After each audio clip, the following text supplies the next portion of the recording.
words. Let's learn action words. ચાલો ક્રિયાવાળા શબ્દો શીખીએ. જેમ કોઈ પણ કાર્ય કરીએ તેને એક્શન કહેવાય, તેમ તેના માટે વપરાતો વર્ડ એ એક્શન વર્ડ કહેવાય. હવે આ એક્શન વર્ડ્સ જુઓ અને તેની જોડણી એટલે સ્પેલિંગ અને ઉચ્ચાર એટલે પ્રોનાઉન્સિએશન પર ધ્યાન આપો. પછી એની ક્રિયાનો એટલે એક્શનનો અર્થ સમજો. જે ક્રિયા સમજો તેના નાના વાક્યો એટલે કે શોર્ટ સેન્ટેન્સ પણ બનાવો. ફોર એક્ઝામ્પલ, આ છે ઈટ. ઈટ એટલે ખાવું. હવે ઈટ થી બનતા વાક્યો છે: don't eat in the classroom. I eat with my right hand.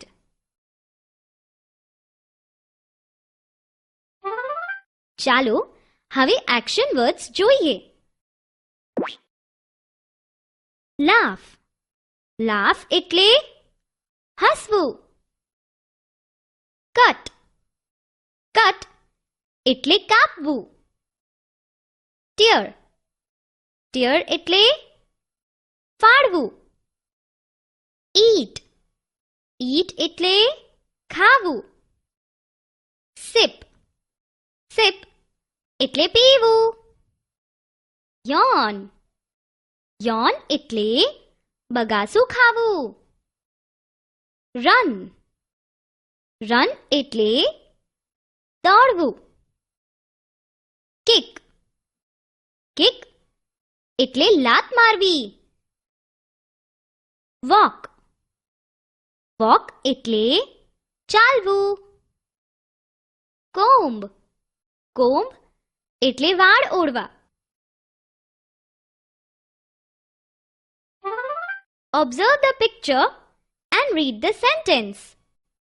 હવે આ ચિત્ર જુઓ અને વાક્ય વાંચો. Don't laugh in the class. Cut your nails.